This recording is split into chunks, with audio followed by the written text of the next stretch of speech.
네, 안녕하세요, 여러분. 이제 서울 갈 날이 오늘 금요일이니까요. 한국은 이제 토요일이겠죠? 금요일이니까 토일, 월, 화. 이제, 5일 남았습니다, 5일. 네, 빨리 돌아가고 싶네요. 오늘은 여러분 아무래도 제 전문 분야인 부동산 관련된 얘기를 좀 하려고 하는데요. 어, 우선은 여러분 캐나다 와서 제가 좀 집값을 저도 좀 봤는데, 이쪽 빅토리아는 사실은 이쪽 시내도 아니고 약간 여기 섬이잖아요. 빅토리아 등이 약간 교외인데, 최근에 여기 이제 집값을 봤더니 이제 단독주택 같은 경우에 이제 한 10억에서 20억 정도 하고요. 이제 여기가 뭐 이렇게 중심가, 서울 같은 그런 중심가가 아닌데도 불구하고, 그 다음에 여기에는 이제 아파트 말고 그러니까 콘도라는 개념이 있어요. 그러니까 한 뭐 100세대, 200세대, 그러니까 우리나라로 치면 나홀로 아파트 같은 그런 콘도라는 개념이 있는데, 그런 게 한 6, 7억인데 그런 콘도미늄이 전용 한 9평 정도 되는 거예요. 그러면은 우리나라 같은 경우에는 그거랑 좀 비교할 만한 게 뭐가 있겠냐면 오피스텔 같은 게 있지 않습니까? 오피스텔도 한 전용 9평 같은 경우에 우리나라는 서울 중심가도 뭐 강남 같은 경우에는 물론 한 5, 6억 하지만 약간 이제 서울 쪽만 하더라도 한 3, 4억, 심지어는 뭐 2, 3억대도 살 수 있는 오피스텔이 있잖아요. 예, 그렇게 되고, 그리고 이제 주로 이제 아파트보다는 주로 단독주택 위주로 이제 여기는 거래를 많이 하니까 10억에서 20억, 거의 20억 가까이 하더라고요. 그렇다고 보면은 여기 캐나다 집값도 상당히 뭐 싸진 않다. 그리고 제가 이제 전반적으로 저도 이제 해외여행을 좀 많이 다녀봤는데, 전반적으로 집값이 그렇게 만만치는 않아요. 뭐 일본도 그렇고요. 그 다음에 뭐 베트남, 태국, 뭐 중국, 홍콩 뭐 보면은 집값들이 사실은 그렇게 싸진 않더라고요. 전반적으로 만만치 않고, 우리나라 사람들이 생각하는 것 자체가 우리나라 집값이 굉장히 비싸다고 생각을 하는데, 실제로는 세계 각 도시들과 비교했을 때 그렇게 우리나라 집값이 비싸진 않는데, 다만 강남권에 있는 아파트 같은 경우에는 이제 땅 지분이 없고 아파트인데도 불구하고 그게 뭐 2, 30억 하니까 그런 건 좀 비싸겠다고 생각할 수 있겠지만, 그 외에 서울 아파트 값도 뭐 10억대니까, 하지만 뭐 서울 대도시, 웬만한 대도시들도 웬만한 집값이 한 10억, 20억 하거든요, 사실은. 그런 걸 봤을 때 그렇게 비싼 건 아니다고 말씀드릴 수 있고요. 오히려 저는 우리나라 수도권 같은 경우에는 오히려 잘만 찾으면 한 3, 4억대 아파트, 새 아파트도 간혹 있거든요, 수도권에. 그런 거 봤을 때 3, 4억대 아파트면은 오히려 그런 건 굉장히 싸다. 저는 오히려 좀 그렇게 생각을 하는 편입니다. 그래서 그러니까 서울처럼 이런 중심가가 아닌 집값들, 그러니까 전 세계적이랑 비교했을 때 서울 집값이 그렇게 비싼 건 아니다. 다만 뭐 강남에 있는 아파트들 같은 경우에는, 근데 그것도 그만큼 뭐 수요층이 몰리는 거니까 그게 꼭 비싸다고 단정할 수는 없지만, 그래도 저는 전반적으로 우리나라 집값이 다른 세계 여러 도시들과 비교했을 때 그렇게 뭐 비싸다, 고평가돼 있다 이렇게 생각하지는 않는다, 이런 말씀을 좀 드리고 싶고요. 하나는 뭐냐면 우리가 이제 아파트를 싸게 살 수 있는 방법에 대해서 좀 말씀을 좀 드리려고 해요.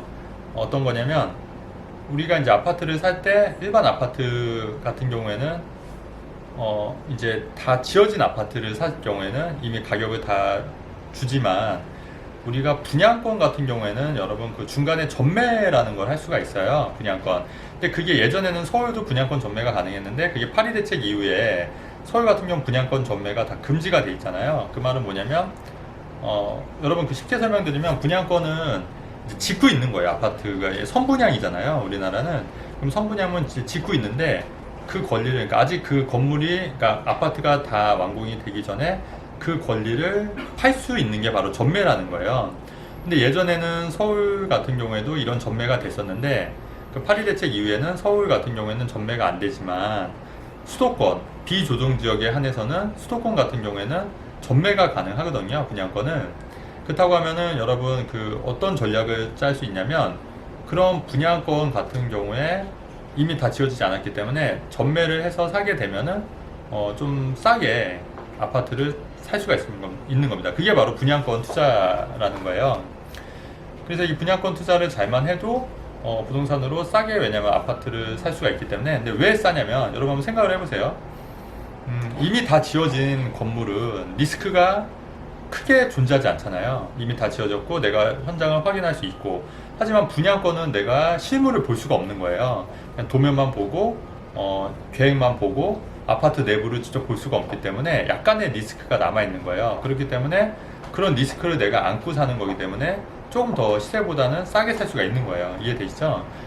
그런데 이런 거를 잘 판별하면은 분양권을 싸게 사서 또 그만큼 시세 차익을 노릴 수도 있고 아파트 내가 실거주 아파트를 좀 더 싸게 살 수가 있는 겁니다.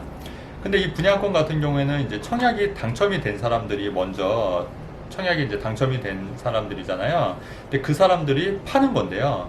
서울 같은 경우에는 이제 완공 때까지는 이게 전매가 안 되지만 아까도 계속 말씀드렸지만 비조정 지역에서는 분양권이 전매가 되는데 근데 이 분양권도 전매 기간이 있어요. 그러니까 뭐 그러니까 지역마다 또 다르긴 하는데 지역 그 6개월, 1년 그러니까 그 이후에는 전매가 되는 단지들이 있거든요.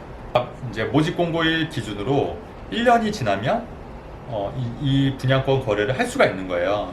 그렇다고 하면은 비조정 지역에 그런 단지들을 잘만 찾으면 내가 청약에 당첨이 되지 않았다 하더라도 분양권을 살 수가 있는 겁니다. 근데 여기서 이제 두 가지가 있어요. 하나는 뭐냐면 이 분양권을 살 때 그 전매를 할 때 그러니까 분양권 전매 기한이 끝나는 전매를 할 수 없는 기간이 끝난 이후에 분양권 전매를 할 때 프리미엄이 붙을 수도 있고요. 오히려 마이너스 프리미엄이 될 수도 있어요. 실제로. 그래서 어떤 경우냐면 예를 들어서 분양가가 25평 아파트가 4억이었다. 4억이었는데 이게 분양권 전매가 끝나니까 이 당첨이 된 사람은 이거를 내가 급하게 좀 팔 일이 생길 수 있잖아요. 그러면 나는 프리미엄 한 3천만 원만 받겠다 하는 혹은 2천만 원만 받겠다. 그렇게 하면 그거를 매수자랑 전매를 합법적으로 할 수가 있는 거예요. 분양권 전매, 비조정 지역 분양권 전매는 합법적으로 할 수가 있는 거예요. 그렇게 되면 전매 그 프리미엄을 주고 살 수도 있는데 또 어떤 경우가 있냐면 분양권 전매가 끝났는데 나는 정말 급해요. 근데 이게 매물이 많이 쌓이니까 나는 정말 빨리 좀 팔고 싶다. 그러면 오히려 분양가보다 이하로 팔 수도 있는 거예요. 마이너스 프리미엄으로 이게 그 분양가가 4억이었으면 아파트가 내가 2천만 원, 3억 8천에 팔겠다 이렇게 팔 수가 있는 건데 여기서 중요한 게 분양권 거래는 이 아파트 가격을 다 주고 거래가 되는 게 아니고요.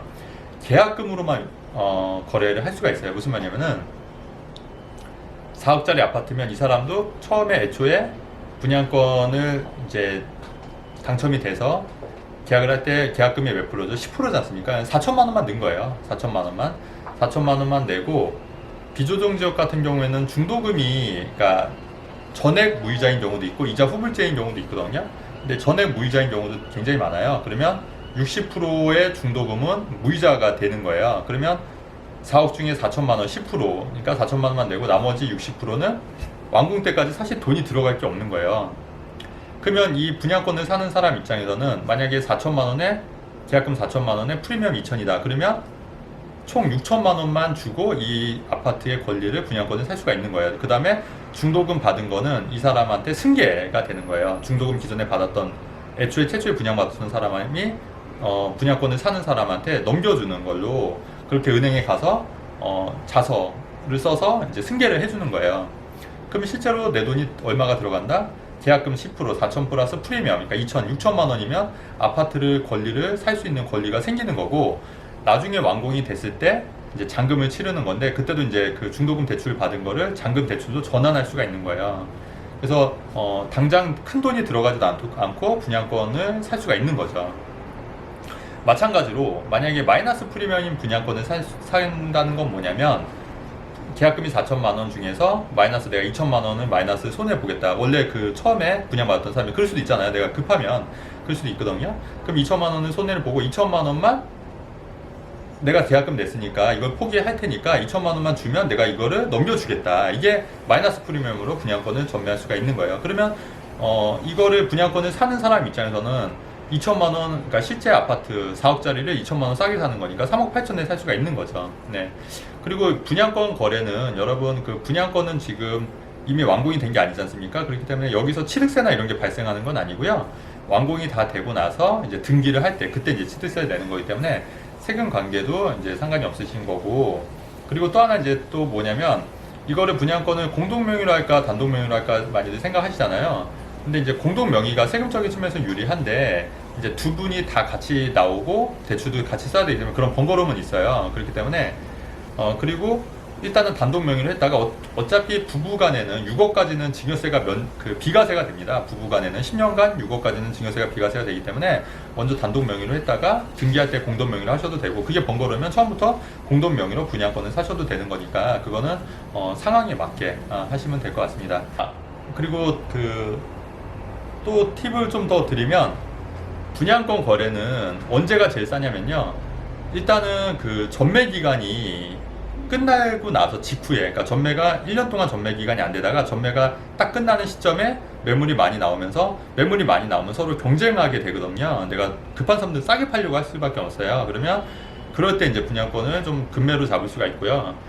그 다음에 또 언제 싸게 살 수가 있냐면은 경기가 안 좋을 때도 분양권의 프리미엄은 좀 이렇게 들쑥날쑥해요. 왜냐면 이게 준공 기간이 한 2년 정도 있기 때문에 들쑥날쑥하기 때문에 그럴 때 분양권 거래를 경기가 좀 안 좋을 때 좀 싸게 잡을 수가 있고요. 그 다음에 또 세 번째는 언제냐면 완공이 됐을 때 내가 실입주를 하려고 했는데 막상 못 들어가는 상황이 생길 수 있거든요. 그래서 그럴 때 이제 급하게 매물을 내놓는 경우가 있고, 또 그런 매물들이 쌓여 있으면 사람들이 경쟁을 하게 돼서 또 급하게 매물을 또 던질 때가 있거든요. 그래서 그런 경우에 금매를 또 분양권을 좀 싸게 살 수가 있습니다. 네, 다시 정리하겠습니다, 여러분. 그래서 첫 번째 오늘 말씀드릴 거는 아까 말씀드렸지, 서울 수도권 서울 집값은 다른 지역에 비교해서 다른 대도시에 비교해서 절대 비싸지 않다, 저는 이렇게 생각하고요. 그 다음에 수도권 같은 경우에는 오히려 저렴하다, 오히려 다른 데 비해서 굉장히 저렴하다, 이런 말씀 드리고 싶고요.